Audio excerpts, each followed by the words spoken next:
Mr. President. Senator from Delaware. President, the Senate is not in order. Senate will be in order.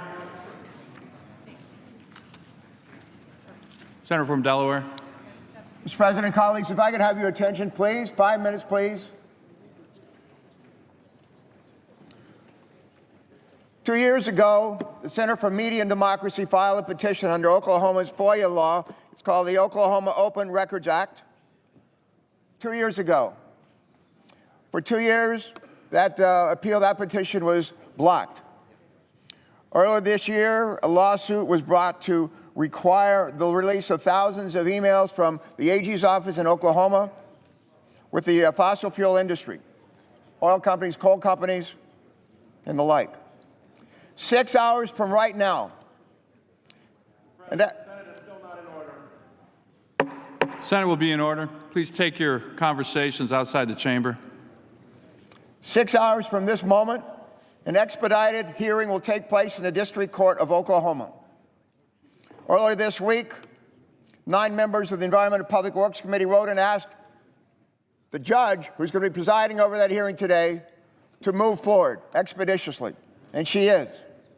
We also wrote and asked the Majority Leader to delay the vote on cloture for Scott Pruitt until a week from Monday. He has declined. Thomas Jefferson used to say, if the people know the truth, they won't make a mistake. Well, colleagues, we need to know the truth. And speaking of the truth, there's an old saying that says, people may not believe what we say, they will believe what we do. As a candidate, as nominee, as president-elect, Donald Trump has made clear his goal is to degrade and to destroy the Environmental Protection Agency. Like a lot of things he says, we ask, did he mean it? With the nomination of Scott Pruitt to lead the EPA, it's clear that he did. In Mr. Pruitt, Trump has found someone who, as AG, the state of Oklahoma, shut down their Environmental Protection Unit in that office.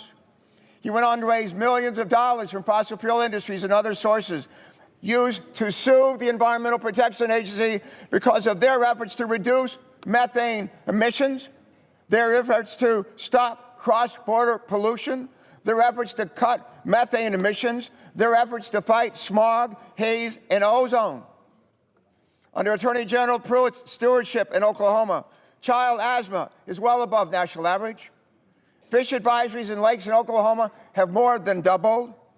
All 16 counties in Oklahoma that are evaluated by the American Lung Association for Clean Air received last year F, every one of them.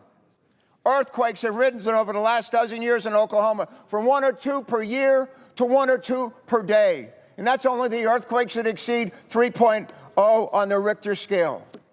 When we asked Scott Pruitt to name one battle he had led to reduce pollution in his state, he cited the issue involving the Illinois River, which we later learned was actually as much the work of his predecessor than it was him.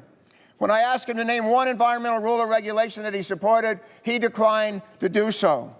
We're coming off of yet another hottest year on record. They're experiencing monsoon-like rains in California this month after years of drought. Temperatures in Alaska are so warm, we're not sure some years that they're going to actually have the Iditarod dog race. Sea levels rising from New England to Miami. There's a huge crack in the ice in Antarctica. And Scott Pruitt raises questions about the validity of the science around climate change. Last year's election, a lot of people said, we want to take our country back. Well, to what? The Cuyahoga River, which shoots the cat on fire? The LA smog that was so bad when I run it, it hurt my lungs?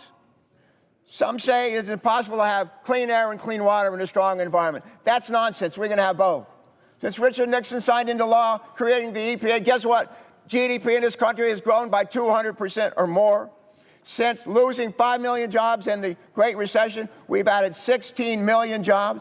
Unemployment rate is down by half. We still have work to do, my friends.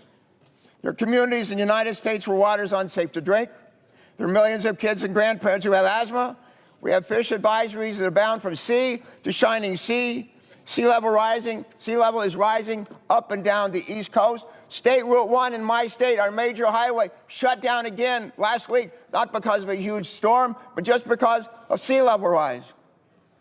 Let me close by saying this. When our grandchildren ask us years from now, what do we do about it? I want us to tell them we did the right thing. We didn't back down. We stood our ground.